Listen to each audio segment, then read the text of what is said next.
Moraï Berabotai, Mishpaha Ikara, chères auditrices et auditeurs, je m'apprêtais, comme d'habitude, à traiter du sujet de la paracha de la semaine pour évoquer peut-être Hayom Harat Olam que Akadosh Baruch Hu il a accouché du monde. Et avec l'affaire du déluge, je dis accoucher du monde parce que Be'ezrat Hashem, l'une de mes filles, est sur le point d'aller accoucher d'un bébé. Il y a la sonne pour tout le monde, que tout se passe bien. Je voudrais, avant d'évoquer le sujet que m'a imposé ma fille ici présente, elle voulait que je parle du livre de Shlomo Améler qui s'appelle Kohelet, en l'occurrence l'Ecclésiaste, un ouvrage très compliqué. Mais j'ai estimé qu'avant de parler des écritures et des ouvrages de certains auteurs, il fallait d'abord entamer leur biographie. Voilà pourquoi l'auteur de Kohelet s'appelle très célèbrement Shlomo HaMelech. Je voudrais dédier au préalable secours à la mémoire de la femme d'un de mes collègues, le rabbin Tuitou, Roger, Zichrona Libracha, Anne Gittel, Tenishmata Seura Besora Hayim, et aussi celle d'un ami très très cher de notre famille, en l'occurrence Yaakov Ben Rivka Fitouchi, qui est allé aussi dans des conditions assez difficiles. Tenishmato Seura Began Aeden Bekol Kol Mete Israël, Amen Kenehe Ratzon. Amen. Je disais donc qu'il fallait d'abord aborder la biographie de l'auteur de tous ces ouvrages. Il en a écrit 3, n'est-ce pas, le roi Salomon? Il a écrit dans l'ordre, selon mon avis, d'abord Shirachirim, ensuite Michelet, qu'on appelle les proverbes, et ensuite Kohelet ou l'Ecclésiaste. Qui est Shlomo Améler? Eh bien, il est le fils de David Améler qui a traversé beaucoup de difficultés dans son existence et qu'on évoquera peut-être un jour aussi. Étant donné que David Améler a souffert vers la fin de sa vie d'une maladie qui était de ne pas supporter le froid, malgré toutes les précautions qu'on avait prises à son égard. Et à la veille de son départ, il avait demandé à Kadosh Baruch Hu, mon Dieu, dis-moi, quelle est la fin de mon existence? On sait qu'il a reçu sa vie de Adam Arishon, qui lui a légué, pour ainsi dire, 70 ans de sa vie. Avant de quitter ce monde, on ignorait qui devait être son successeur, étant donné que durant la vie de David Améler, alayhi shalom, il a traversé beaucoup de tragédies. J'emploie le mot très fort, effectivement. En l'occurrence, au sein de sa propre famille, que ses frères le délaissaient, aussi bien au niveau de ses enfants comme Absalom ou Adonia, Nachon, qu'Absalom avait tué un de ses frères, Amnon, à cause de Tamar, Adonia qui voulait revendiquer aussi le pouvoir, Absalom lui-même qui voulait assurer la succession de David et qui voulait tuer son père. Alors imaginons un peu cet auteur des Téhilim qu'on évoquera un jour si Dieu veut, n'a pas encore décidé quel serait son successeur. Il a fallu un stratagème qui a été mis en place par sa femme Bathsheba, Nahon, et ainsi que le prophète Nathan, qui successivement se sont rendus auprès de David qui était malade pour lui demander quel devait être son successeur et assurer ainsi que son fils excellent, en l'occurrence Shlomo, puisse assurer le pouvoir royal. C'est ainsi que David Améler avait consenti à tout cela et il avait donné l'ordre au Kohen Gadol, Tzadok, ainsi qu'au prophète Nathan Hanavi, et j'étais associé à Benayahu, Ben Yehoyada. Mon petit-fils porte aussi ce nom-là, Haram Gadol, le chef du Sanhédrin, et il leur a consigné l'ordre de prendre sa pirda, c'est-à-dire sa mule, parce que personne n'a le droit d'utiliser les affaires du roi, mais le successeur, oui. Ils ont donc mis Shlomo qui a chevauché cette pirda, cette mule, sont descendus au Gihon, qui est un fleuve en bas de Jérusalem. Et pourquoi auprès d'un fleuve, on va l'introniser? Tout simplement que son pouvoir puisse être aussi long qu'un fleuve et couler tranquillement, qu'il n'y ait pas de problème. Et c'est ainsi qu'ils ont sonné du chauffard, et tout le peuple s'est mis à crier Yahya Melech Shlomo, Yahya Melech Shlomo. Ainsi, le roi Salomon a été destiné à devenir le futur roi d'Israël. À quel âge il a commencé? Est-ce que vous ignorez? Vous savez? Non. À l'âge de 12 ans. C'est incroyable. On voit qu'un certain nombre de rois ou de personnages importants dans l'Antiquité, pour ainsi dire, eh bien, étaient déjà majeurs à un tel âge. Je ne vais pas évoquer quelque chose d'étonnant, comme dit Rachi. Rivka aurait eu, je dis au conditionnel, hein, je ne pense pas que ce soit le pshat, elle aurait eu 3 ans lorsqu'elle a rencontré qui Eliezer, qui cherchait une épouse pour Yitzhak. Mais je crois il faut prendre ça au sens du drash, ou au sens du remez ou du sod. Ça veut dire qu'elle était pure comme une enfant de 3 ans, à mon avis, hein. Ouais. Pas possible qu'elle puisse aller puiser de l'eau et chevaucher un chameau, etc. Bon. Et donc, il vient d'être nommé roi d'Israël. Shlomo porte un nom très célèbre qui est celui de la paix. Effectivement, il a hérité de son père un pouvoir qui était marqué par la paix internationale, d'une part, et d'autre part, une mainmise du pouvoir juif, du pouvoir d'Israël sur les pays, sur tous les pays environnants. Sur tous les pays environnants. Et donc, voilà qu'il a été nommé, et il va adresser une prière à Givron.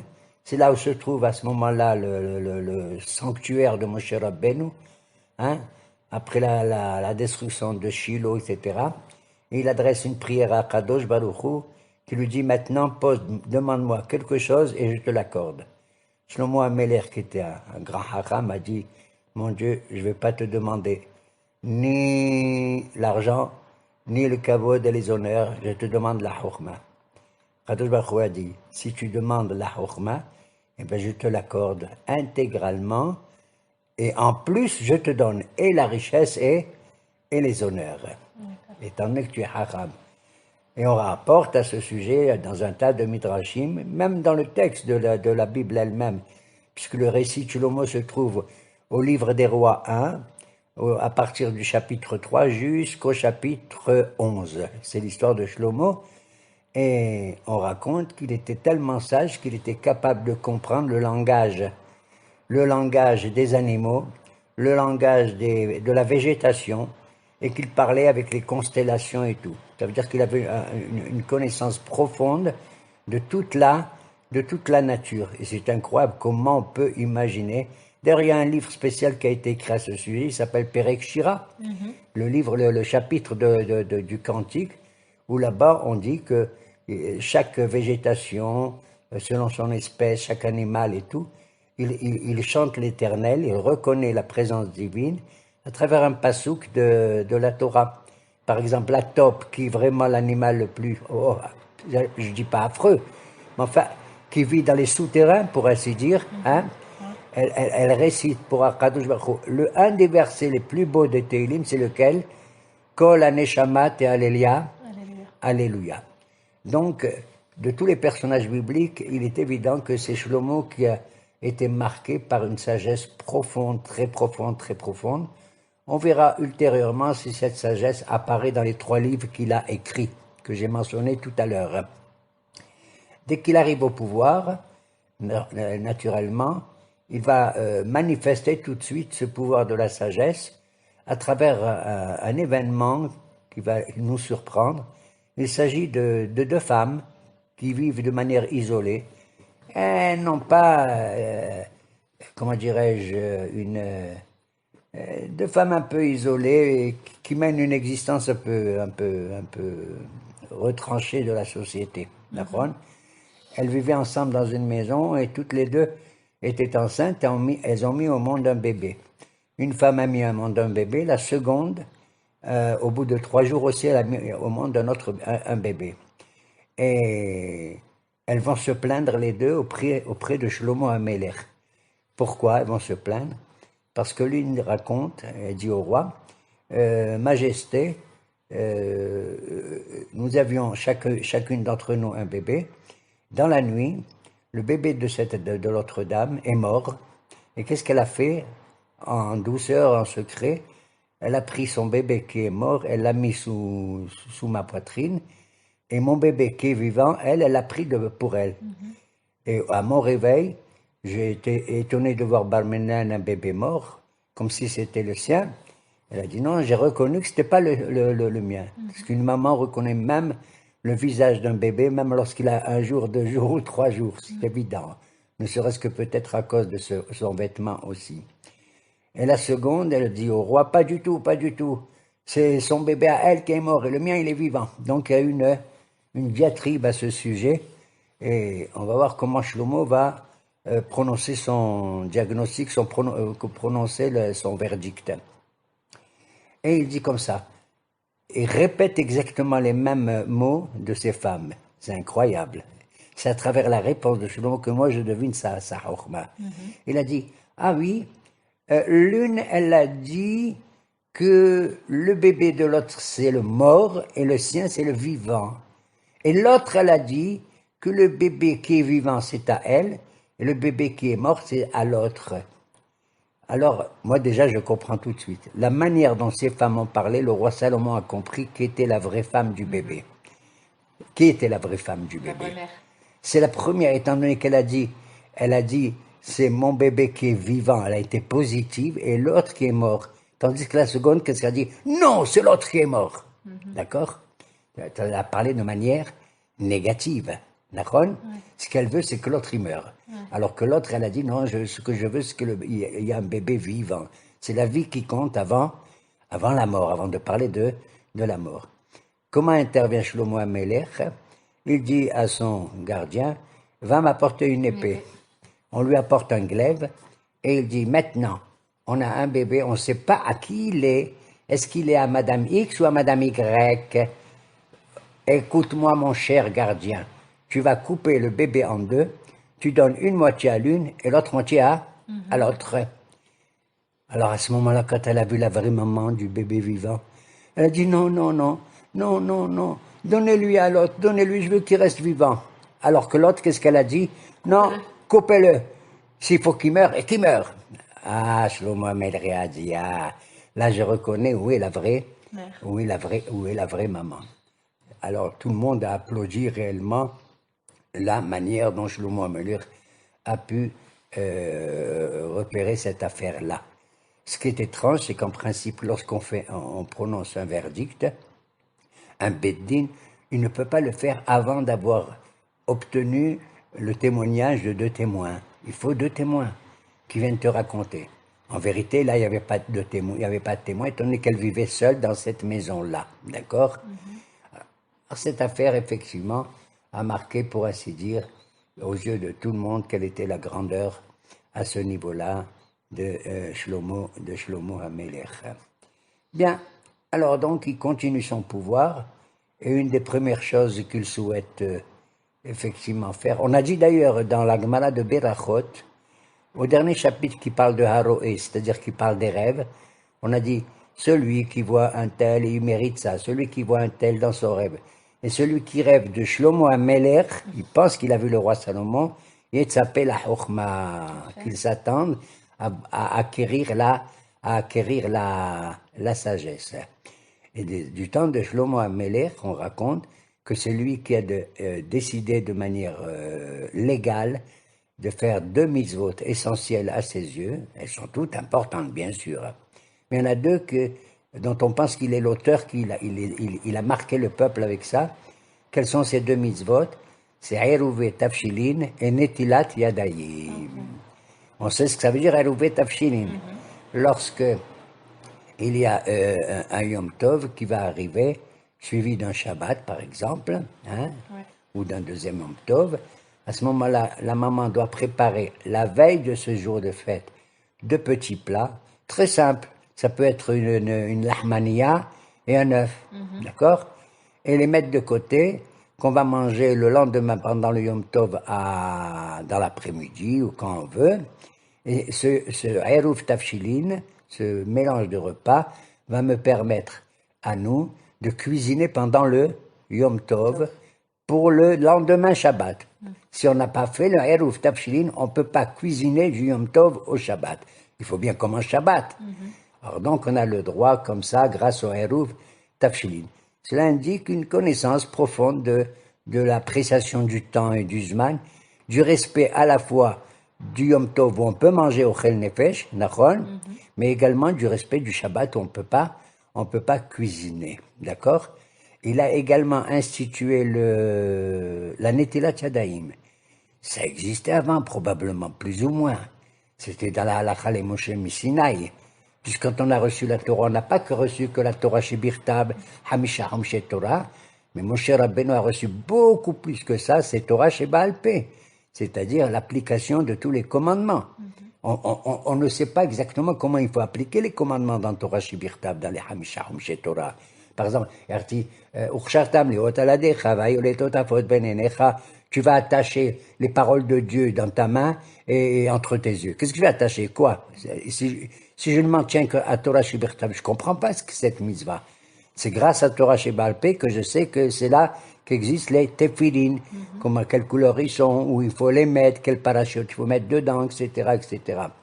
Alors, c'est pareil, pour la Netilat Yadayim, il est possible qu'elle ait été utilisée pour des raisons d'hygiène ou de propreté avant, mais Shlomo HaMelech va l'inscrire officiellement, et c'est pour ça qu'on fait la Netilat Yadayim. Il y a deux sortes de Netilat Yadayim. La première, c'est quand on se lève le matin et qu'on verse successivement à droite, à gauche, à droite, à gauche, à droite, à gauche, 6 fois en tout, avec un keli qui est pas cassé, qui est intact. On fait la Netilat Yadayim du matin. Et pourquoi on l'a fait? Parce que quand on a dormi, on a sur nous ce qui s'appelle le Reyach Ra, une mauvaise odeur, d'accord? Ça ne veut pas dire une odeur, parce qu'on dort, on sent pas mauvais, vraiment. Le Reyach Ra, ça veut dire, étant donné que pendant la nuit, d'une certaine manière, notre Neshama nous a quittés quelque part, puisqu'elle est montée dans le ciel, et tout se passe comme si le corps est roi de lui-même. Il n'y a que le corps qui est présent ici. À ce moment-là, la séparation entre la Neshama et le corps exige un accueil nouveau de la Neshama quand on se lève le matin. Voilà pourquoi la Netilat Yadayim, il faut lancer nos enfants très tôt aussi, qu'ils la fassent successivement. La deuxième raison qu'on fait une Netilat Yadayim, et c'est la seule, la deuxième, c'est quand, avant de passer à la table, si on va manger, pour prendre un repas qui comporte du motzi, du pain.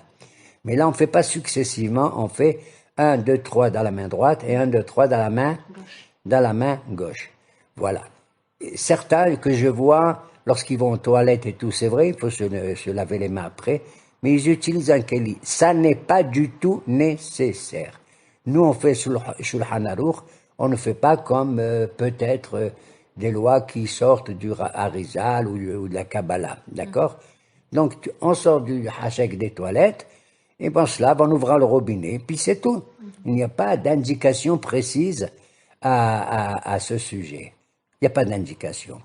Shlomo HaMelech, comme son père d'ailleurs, David HaMelech, nous a enseigné aussi qu'avant de réclamer à Kadosh Baruch Hu quoi que ce soit, parce qu'on a toujours des requêtes dans ce monde qui est quelque part instinctivement décidé par Akadosh comme incomplet. Le monde est incomplet. Et il a fait exprès à Akadosh Baruch Hu pour que nous, l'homme, on le complète. Ashar bara Elohim, l'asot pour qu'on le fasse. Nachon?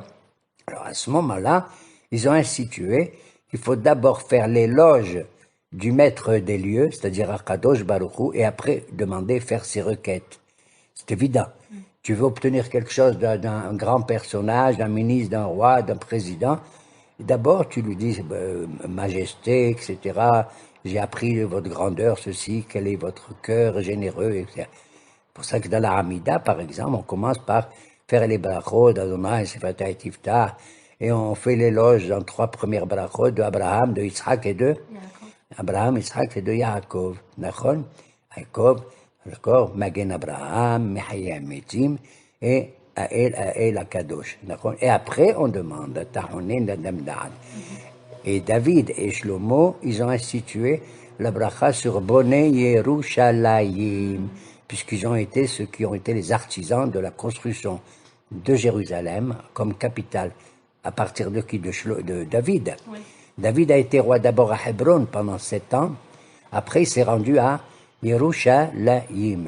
Et Shlomo a été à l'origine de la construction du Beth Amikdash que le pauvre David n'a pas pu faire. Et si Shlomo a construit le Beth Amikdash, il a mis 7 ans pour le faire. Il a mis 7 ans, alors que pour son palais après, il a mis 13 ans. Et Akadosh Baruch Hu a dit, c'est fantastique. Il a investi rapidement pour la construction du Beth Amikdash, mais il a hérité quand même, Shlomo HaMelech, de tout ce que son père lui a légué. Tout ce qui concernait à l'intérieur du Beth Amikdash, les kelim en or, la menorah, etc., les misbéah, d'accord? Tout cela, il a hérité de son père. Il n'a fait que construire. Mais quand tu vois à peu près là-bas, combien il a investi Shlomo pour construire le Beth Amikdash? Incroyable, incroyable mais vrai. Quand on lit dans le texte là-bas, 70 000 ouvriers pour aller à Tzor, c'est-à-dire à Tyr au sud du Liban, couper et trancher des cèdres, parce que là-bas où il y a la forêt du Liban, Ya'ar al-Lebanon, d'accord? 70 000 et 80 000 pour aller tailler des pierres au loin de Jérusalem, parce que pour tailler les pierres à Jérusalem, on n'avait pas le droit d'utiliser du fer. Parce que le fer, il est fait pour tuer, en gros. C'est dur à faire. D'accord? Alors que le Beth Amikdash, il est pour le shalom, il est pour la paix, pour la vie. Et là, tu te rends compte en tout, 150 000 ouvriers qui ont travaillé je ne sais pas combien de temps et tout. Et le roi de Tyr, qui était le grand copain de Shlomo HaMelech, il s'appelait Hiram, il a accepté volontiers, il avait connu la grandeur de Shlomo HaMelech, il lui a dit, on va faire ce travail avec les ouvriers que tu nous as donnés, et on t'enverra tous les bois dont tu as besoin avec des rhapsodies, comme on appelle des radeaux. On te les enverra de Tyr par la mer, et tu les recevras, toi, à Yafo. Yafo, on connaît où c'est? Je ne sais pas si Yafo, oui, Yafo ou Arco. Yafo. Et il a mis 7 ans pour construire ce Beth Amikdash. Et il y a un midrash qui raconte que pour pouvoir faire des travaux rapidement de construction, il a utilisé un verre, une tolarat. Tu sais comment elle s'appelle? Le chamir. Incroyable.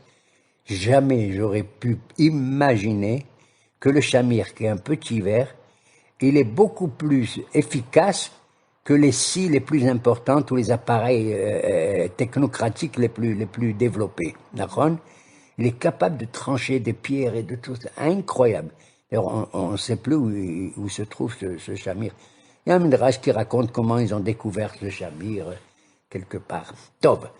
Et donc, il s'est mis à construire le Beth Amikdash. Et quand ils ont terminé, ça devait être l'inauguration. Shlomo HaMelech se met à genoux et le peuple est là présent, ils attendent tous. Il y a le misbéach, il y a tout ça. Il fait une prière très très longue, très très longue.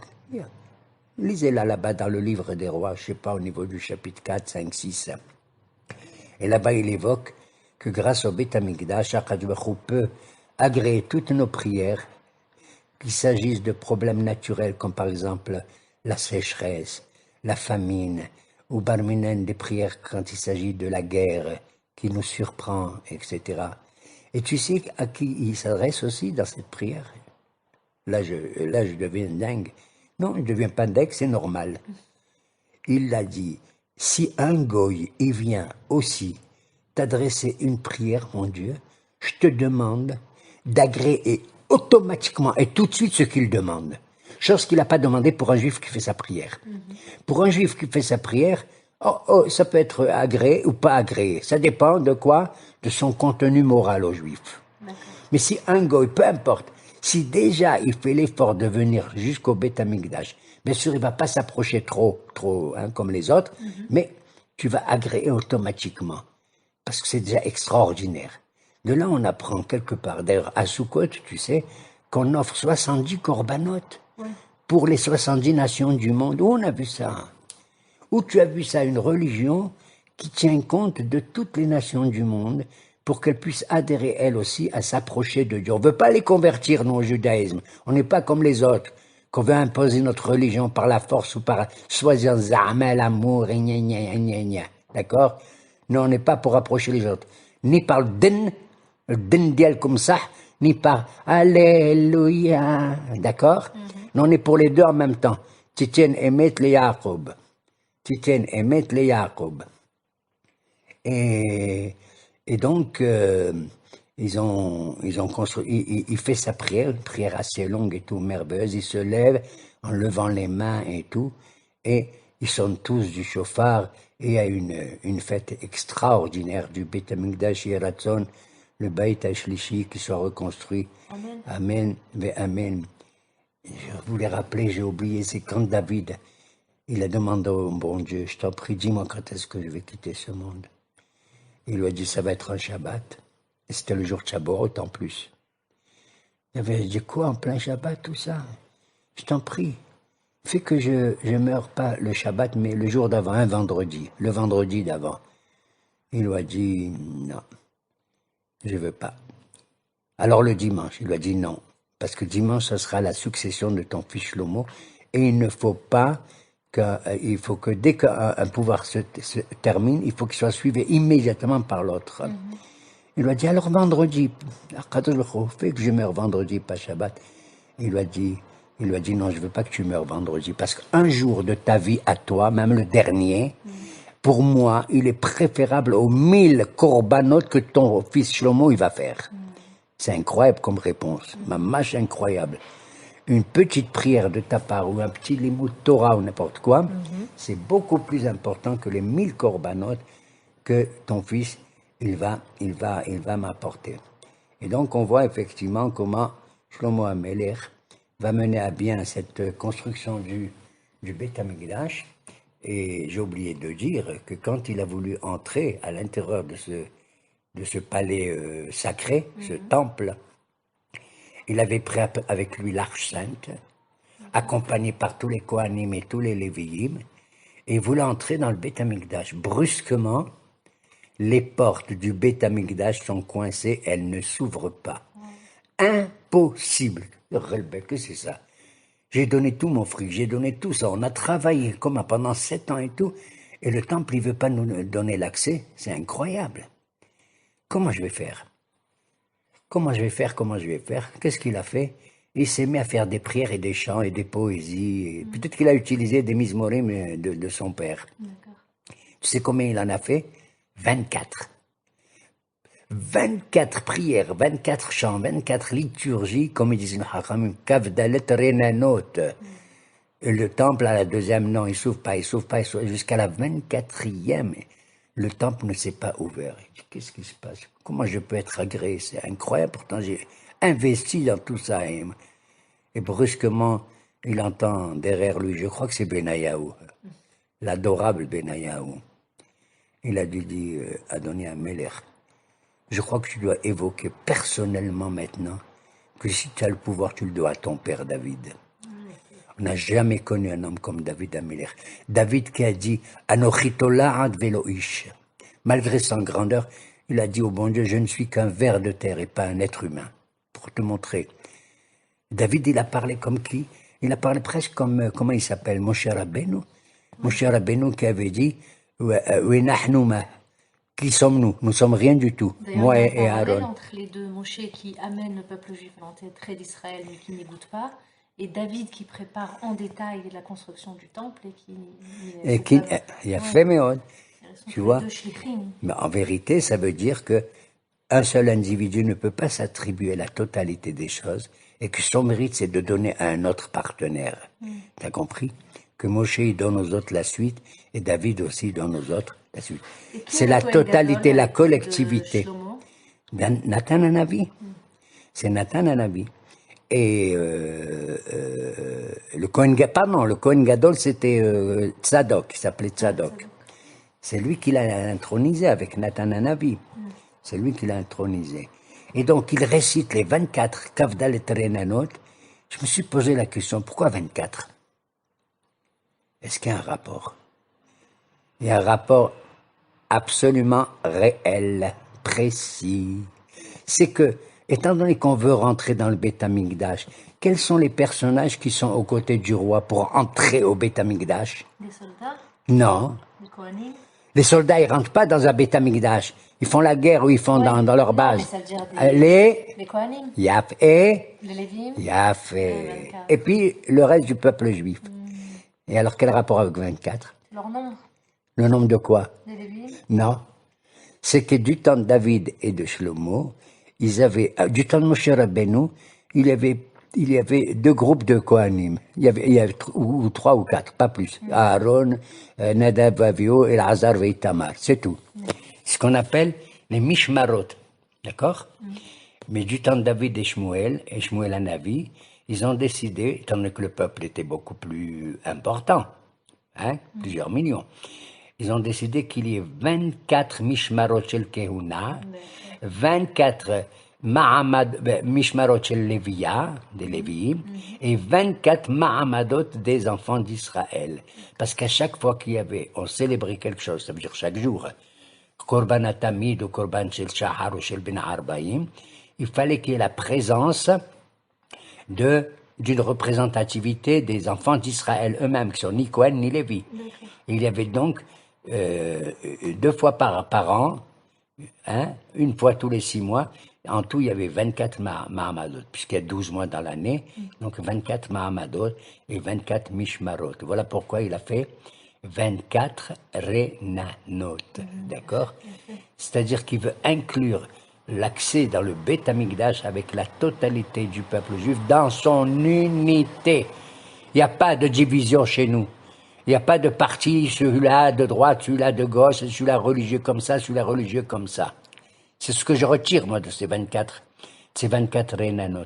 Elles représentent la totalité des Kohanim, la totalité des Lévim et la totalité du peuple juif. Qu'ils viennent de l'Est, de l'Ouest, du Nord ou l'Est, du Sud. Peu importe. OK? Et c'est ainsi qu'il a été agréé, et les portes se sont ouvertes à partir de ce moment-là, et il a pu faire donc, il a pu célébrer l'inauguration du Beth Amikdash. Maintenant, on va passer à un moment, je dis pas un peu difficile, pour moi c'est difficile, mais c'est comme ça. En dépit du fait qu'on a dit que c'était le roi le plus sage, etc., etc., c'est le problème de la vie privée de Shlomo HaMelech. Elle m'étonne énormément. Ce qu'on nous raconte qu'il a épousé en premier lieu, tu sais qui? Bat Paro, la fille d'un pharaon, une princesse. Et plus tard, on va voir qu'il va épouser d'autres femmes qui ne sont pas nécessairement d'origine juive. Oui. Et le texte, il raconte ça comme si c'était normal. Est-il possible d'imaginer que toutes ces femmes-là, et la première en l'occurrence, Bat Paro, avait été convertie? Je ne le pense pas. Oui. Je ne le pense pas. Puisqu'on verra à la fin, on va conclure avec ça. Hein? Pourquoi a-t-il épousé des femmes d'Ashdod, des femmes de Moab, des femmes de Ammon, des femmes de la Phénicie, de Canaan, etc. A priori, c'est des alliances politiques. Bravo, voilà. Je ne peux pas entrer dans ses déterminations, étant donné qu'il a le pouvoir en main. On dit que Shlomo HaMelech avait un pouvoir sur tous les pays environnants. Ouais. Et d'ailleurs, ils venaient presque tous le voir pour apprendre un peu de sa sagesse. Ils étaient tous émerveillés de sa sagesse. Et donc, c'est peut-être une chose, il a pu le faire peut-être avec l'assentiment spirituel de certains. Hein? Et voilà pourquoi il épouse en premier lieu la princesse de Pharaon, la fille du Pharaon. Étant donné qu'à son époque, un empire très très grand à l'époque, c'est l'équivalent des États-Unis aujourd'hui, hein. Oui. C'était l'Égypte. Oui. C'était Mamash, l'Égypte. L'Égypte qui était le lieu de notre accouchement. On appelle ça Ervat, Mitzrayim, la nudité du peuple juif. Nous sommes les seuls descendants des Égyptiens aujourd'hui. Demande où sont les Égyptiens de l'époque de Pharaon. Ils sont tous dans des sarcophages. Tous dans des sarcophages, bémet. Et nous, on peut dire, d'où tu viens? Je suis égyptien, je suis égyptien. C'est comme tu dis, et toi, Tunsi, et moi, bon, etc., etc. Nahon? Et donc, et voilà pourquoi il aurait épousé. Ce qui est grave dans cette affaire, c'est que finalement, il a construit pour toutes ces femmes étrangères qu'il a eues, Des temples. des lieux de culte. Et Hazvi Shalom, il n'a pas adoré l'idolâtrie, le paganisme de ces gens, mais il a été tolérant, voilà, on va dire. Est-ce qu'il y a eu Je vais être gentil en disant qu'il était tolérant. Ouais. Est-ce qu'il y a eu des critiques de la part du prophète de l'époque? Il y a eu des critiques. Et il critique surtout dans Torah Sheba'al Peh. Dans le texte lui-même, à la fin, au 11e chapitre, à la fin, c'est le bon Dieu, enfin, c'est le bon Dieu. L'auteur de... Qui c'est qui a écrit le livre des Mélachim? Je sais pas. Tu sais qui c'est? Non. Un personnage de grande envergure. C'est lui qui a écrit le livre des rois. C'est ce même personnage qui a écrit les Lamentations.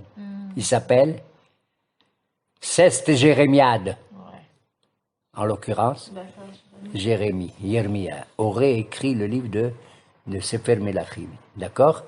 Et donc, il aurait toléré, accepté le fait que toutes ces femmes-là, chacune selon son culte, puissent célébrer ce service auprès de tel et tel, de Moloch, de Kmoj, de Malcolm, de tout cela là, de Apis, Oripis, et Pipis. Top, ok. Et c'est ce qu'on lui reproche, Mamash, à la fin de sa vie, d'accord. Mais il reste pour nous un personnage naturellement important. Ce qui est étrange, c'est que, par exemple, dans la soukha, on reçoit les hospizines, les invités d'honneur, qui sont visibles que dans notre esprit d'ailleurs, on le sait. Avant de rentrer dans la soukha, on a 7 personnages qui vont être invités. C'est Abraham, Yitzhak, Yaakov, Moshe, Aharon, Yosef et David. Pas Shlomo. Voici. C'est pas un personnage qui accompagne le peuple dans... C'est incroyable. Ça ne fait pas partie des bergers, des figures de bergers. Brusquement, j'ai eu ça en tête de dire pourquoi tu mets tous ces personnages et les 7 hospizines. D'ailleurs, le mot hospice, ils viennent de l'hospitalité, d'accord, ou de l'hospital. Ça arrive d'accueillir le monde et tout. C'est incroyable que dans notre soukha, on a les 70 umot et on a... La soukha, c'est ce lieu dérisoire, provisoire et tout, qui accueille tout le monde. Je trouve ça merveilleux, cette fête de soukha. Je te jure. Le Pessah, c'est la naissance du peuple juif, plus ou moins. C'est presque un accouchement terrible, difficile, avec, comment on appelle ça, l'accouchement de Késarius, la césarienne. Pire que la césarienne, la sortie d'Égypte. Mais pire que ça. Je comprends qu'avec la césarienne, le peuple juif, il était un peu, d'accord? Il y a eu des problèmes avec Moshe dans le désert et tout. Mais le pauvre peuple, qu'est-ce que je te dis? J'essaie de le regarder, moi, avec vers Moshe Rabbeinu. Il est 1000 fois mieux que moi et tous les autres rabbins. Tu sais pourquoi? Quand le peuple a fait le veau d'or, quand ils ont fait ceci et cela, qu'est-ce qu'il fait? Il monte chez le bon Dieu. Qu'est-ce qu'il fait? Au lieu de dire, oui, j'en ai marre de ce peuple et tout. Il a dit une fois ça, mais ça à propos d'autre chose. Mais il a demandé toujours à Kadosh Baruch Hu de pardonner au peuple juif, tout le monde. Et à la fin, il lui a dit, Salah, je pardonne selon tes propres propos, selon ce que tu m'as dit. Incroyable comment un homme comme Moshe peut convaincre Akadosh Baruch Hu. Tu sais pourquoi il a été d'accord? Akadosh Baruch Hu, il se dit, jamais j'ai vu ça. Moi, j'étais prêt à punir le peuple parce qu'il a fait le veau d'or et parce que c'est le din. Ok? Et moi, quand je vois ce prophète, je m'attendais à ce qu'il vienne me dire, oui, ce peuple, il est comme ça, il est comme... Au lieu de dire, ce peuple, il est comme ça, il a dit, ce peuple, qu'est-ce que tu veux à Kadosh Baruch Hu? Ils ont souffert et tout, ils étaient en Égypte. Et c'est vrai, ils sont un peu durs. C'est vrai, on est un peu durs, nous les Juifs. Ouais. Tu dis un mot, il y en a un qui te contredit tout de suite. C'est pas possible. Bon, tant mieux. Moi, j'aime bien les controverses, d'une certaine manière. Ouais. Parce que si on adhère à tout ce que je dis, à la fin, j'en ai marre. Tu comprends? Ouais, mais si... Et en même temps, ça veut dire que tu respectes la pensée de l'autre dans le dialogue et tout et tout. Et il y aura après comment on appelle, une halakha. On va décider comment elle est l'halakha. Ok, moi je ne vais pas me vexer. Rabbi Eliezer, il ne va pas se vexer parce qu'on a dit que l'halakha est comme Rabbi Yoshua. D'accord? Et inversement, Bet Shammai et Bet Hillel. C'est vrai que ça fait de la peine, mais après on accepte la halakha. On accepte la psycha du din. Tu comprends? Et donc, c'est ça Moshe Rabbeinu. Alors qu'il y a un Nabi qu'on attend qu'il nous apporte le Mashiach, devine quoi? Il y a un Nabi, il en a ras-le-bol, c'est un personnage extraordinaire. D'ailleurs, quand tu demandes à n'importe qui, tu aimes Eliyahu Nabi, waouh, Eliyahu Nabi, il va nous amener le Mashiach. C'est un des grands prophètes, incroyable tout ce qu'il a fait. Mais quand il est allé voir le bon Dieu à la fin de sa vie, avant de mourir, il lui a dit, tes enfants, ils ont abandonné ton alliance, ils ont détruit ton autel, et ils m'ont laissé à moi tout seul comme ça, comme s'il était le seul juif valable. Kadosh Baruch Hu a dit, mais les chapeaux, Eliyahu. Dis donc, qu'est-ce que tu viens faire ici? Oh. Tu sais où ça se passait? Dans la même caverne, la même grotte où Moshe Rabbeinu il était, là-bas, hein, au Mont Sinaï, pour parler au bon Dieu. Façon de dire, Eliyahu, tu parles comme ça, tu sais pas à qui tu as affaire. Rappelle-toi de Moshe Rabbeinu et tout. Il était très dur, Eliyahu Navi. Très, très dur dans tous les domaines. Alors comment toi, tu viens maintenant me dire qu'il va amener le Mashiach? C'est plus le même Eliyahu. Il va revenir sur terre, pour ainsi dire, dans son propre Gilgoul à lui. Et c'est merveilleux. Comment un prophète, un homme aussi dur, entre guillemets, je le dis quand même, dur, et je dis entre guillemets aussi, va devenir l'homme le plus merveilleux qui soit. Et on va voir, il va être debout, avec toute la majesté divine au mont Har Hazetim, pour annoncer la venue du Mashiach, qui Eliyahu Nabi. Etzemah David Abdecha Merat Atzmiyah. Le bourgeon de David, tu le feras bourgeonner lentement, lentement, lentement.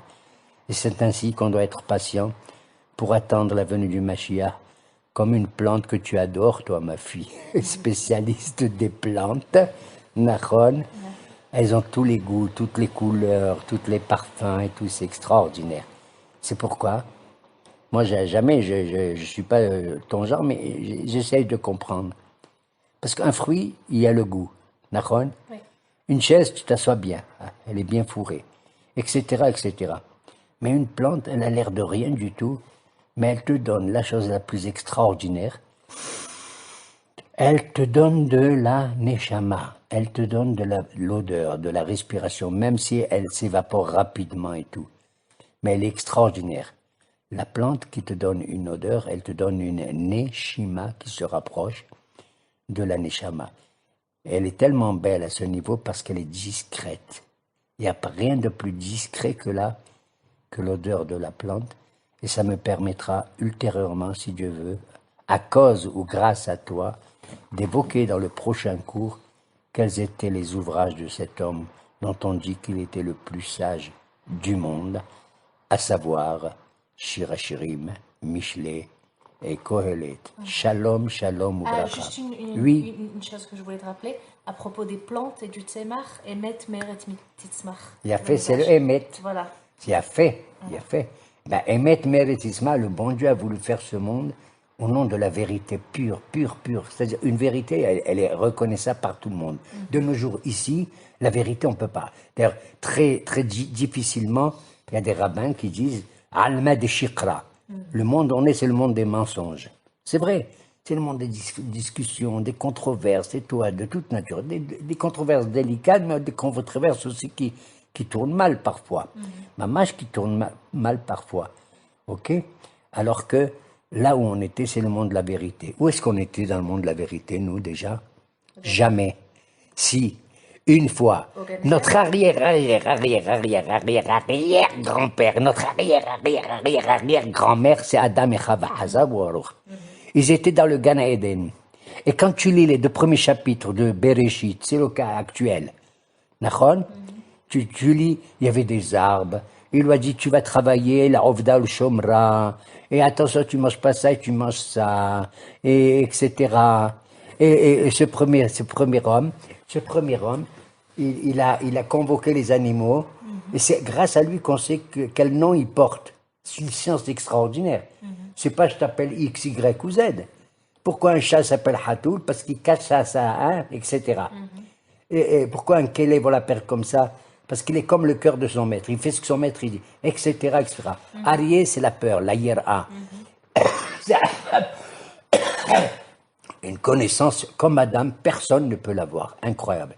Et c'est après, en vérité, tu sais, il ne dit à personne, quand il a convoqué tous les animaux, d'ailleurs il n'a pas eu peur d'eux, ce n'étaient pas des animaux sauvages, quoi que ce soit à l'époque. Il cherchait un partenaire, une partenaire.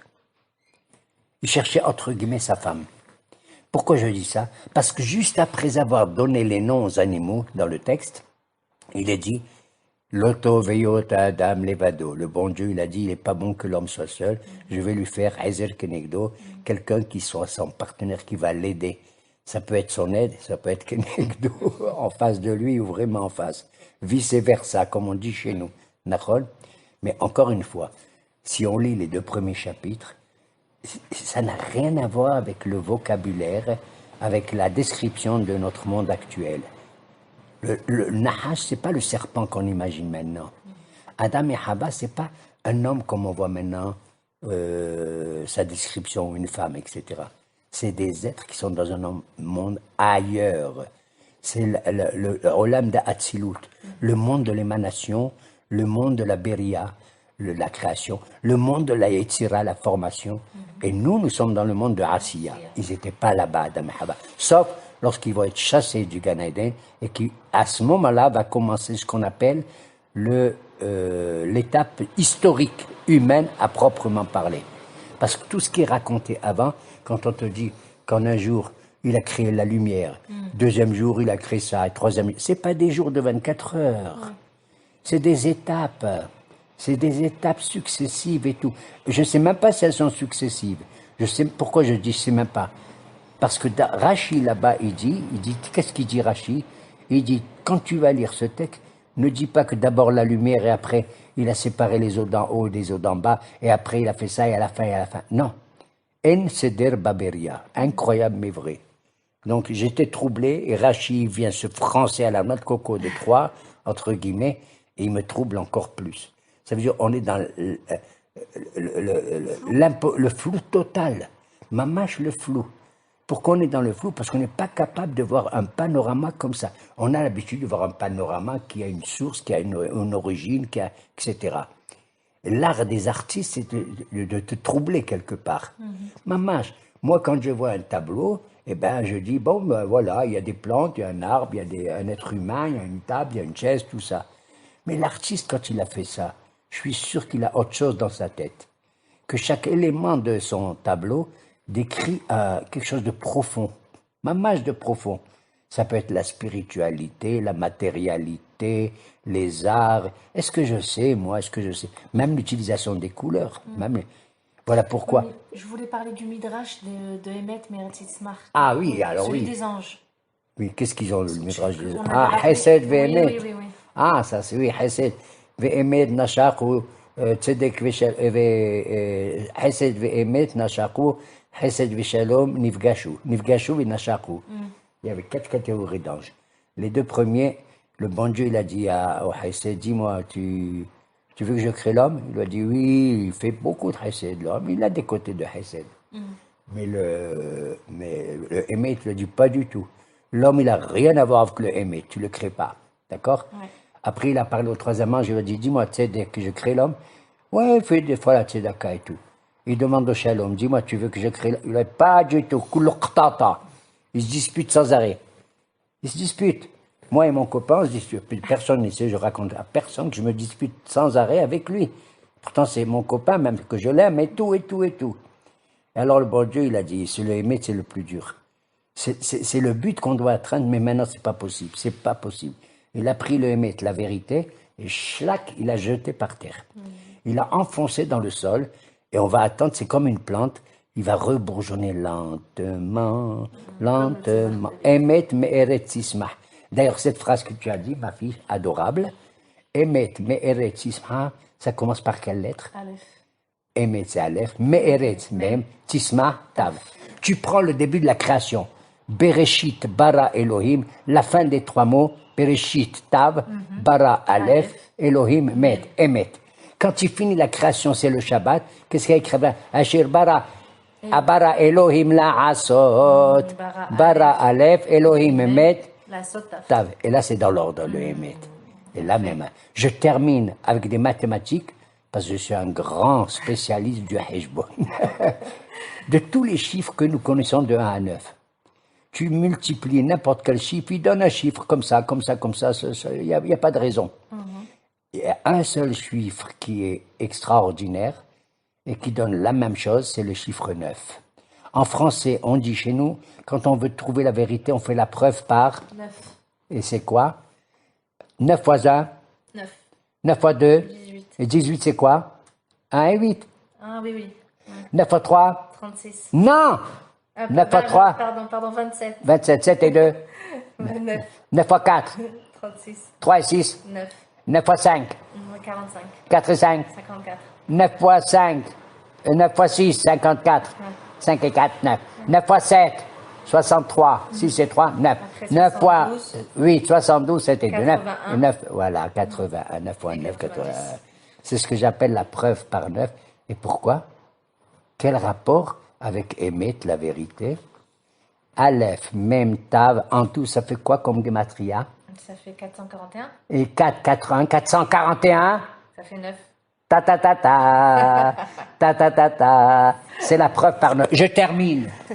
D'où je sais que la preuve par 9, c'est depuis l'origine de la création. D'où? Eh bien, les rabbins, ils ont tort. J'ai étudié le Pirkei Avot, ils m'ont dit là-bas, Ba'asara ma'amarot nibraha olam. Le bon Dieu a créé avec 10 paroles le monde. C'est vrai? Non. Non. Tu savais, il allait dire non. Parce que je vais te tendre un piège. Et pourtant, ils ont dit Ba'asara ma'amarot. Avec 10 paroles, il a créé le monde. Je compte, c'est quoi les paroles? C'est au début de la création, il écrit Vayomer Elohim, Yehior, Vayomer, Vayomer, Vayomer, Vayomer. D'accord? C'est des paroles. Je le compte, tous les Vayomer là-bas, combien il y en a? 9. Il n'y a pas 10. Tu me dis 10, il n'y a pas 9. La vérité, tu sais, où est le 10e? Dans le premier mot de la paracha de Bereshit. C'est quoi? Bereshit. Oui. La parole de Dieu. Dans les 9 qu'on vient de citer, Dieu, il parle à des éléments de la nature. Hein? Que la lumière soit, que les eaux apparaissent, que ceci apparaît, et que la terre fasse pousser des choses, et que les animaux du ciel y viennent, et que les poissons, et tout, et tout, et tout, et tout. D'accord? Et le 10e, c'est quoi? C'est le premier mot. À qui parle le bon Dieu à ce moment-là? Avant la création, Bereshit, c'est le début. À qui? Je sais pas. À personne. D'accord. Une parole qu'il adresse à personne, si ce n'est que À l'homme. à lui-même. À lui-même. Quel homme? Il n'y a pas d'homme, il n'y a rien. D'accord. La parole que Dieu adresse à lui-même, ça je trouve époustouflant. Tout se passe comme si Akadosh Baruch Hu se parle à lui-même pour que sa volonté, c'est ça veut dire la parole à soi-même, que ma volonté soit faite. D'accord. C'est extra. Yehi ratson milefanaï. Tu as compris? D'accord. Je me dis à moi-même et je réfléchis à moi, avec moi-même dans une parole silencieuse que personne n'entend. Ça, je trouve absolument extraordinaire. Magnifique. Que le monde a été créé comme ça, Bereshit. avec 10 paroles, et une d'entre elles, et elle a laissé les 9 de l'autre côté. Vous avez compris? Ouais. Qu'en vérité, les 9, la preuve par 9, il y a un petit 1 derrière qui se cache, qui est le plus silencieux. Parfait. C'est quand je me parle d'abord à moi-même, avant de faire les 9 travaux que je veux faire dans la vie. Tu as compris? Mon ratson, c'est la chose la plus importante. C'est ma vie intérieure. C'est le dynamisme qu'il y a de ma neshama qui vient d'un monde qu'on ne peut pas imaginer. Et qu'on va quitter un jour, si Dieu veut, qu'on va retrouver plus tard. Voilà pourquoi il ne faut pas avoir peur de la mort. Nos hachamim, ils ont dit que les métim, ils sont plus vivants le jour de leur mort que pendant leur vie. Métim nikraim hayim bemitatam. Et Ratson, Kadosh Baruch Hu nous accorde à tous 120 ans au minimum, comme Moshe Rabbeinu, ala wa shalom. Tu sais pourquoi je dis ça? Parce qu'à la fin de la paracha de Bereshit et dans Noah, quand le bon Dieu il en a marre de l'humanité, Barminan il va faire le maboul et tout, il dit qu'est-ce que c'est que ça? Qu'est-ce que c'est? Il y avait du Hamas, tu vois, le Hamas, du vol, et un tas de péchés et tout, et tout, et tout. Et là-bas, il dit Beshagam ou Bassar, je ne leur donnerai que 120 ans à vivre. Beshagam ou Bassar, étant donné qu'il est une chair. C'est quoi Beshagam? Bet Shin Gimel Mel. Quelle est la valeur numérique? 345. 2, 303 et 40, 345. Quel est le personnage qui a vécu, qui a dans son nom la même valeur numérique, 345? Moshe. Il y a fait Méod. Mais quel rapport avec la période du déluge? Dans la paracha de Noach, Moshe, ça, Beshagam ou Bassar. Il y a un midrash extraordinaire qui dit que Moshe Rabbeinu, sa neshama, elle était dans le déluge, dans les profondeurs de l'eau. Il ne pouvait pas agir, il a laissé Noach, Ish Tzadik et tout, d'accord? Et Noach, pour s'en sortir de cette affaire, le bon Dieu va lui dire, tu vas faire quoi? Une Teva. Ouais, et lui, il est empêché de le Et qui c'est qui a été dans une Teva plus tard, un bébé? Moshe. Ah là, ouais, Shalom. Tu te rends compte? Il était dans une Teva à l'âge de 3 mois, incroyable. Et c'est là-bas que la fille de Pharaon, Batia, elle a vu dans son Teva, elle a ouvert, elle a vu Or. Elle a vu la lumière de la Shekhina. Et Ratson qui nous accompagne partout. Mon cher, Benoît, Shalom. Anna Mikol Adam. Amen. Amen.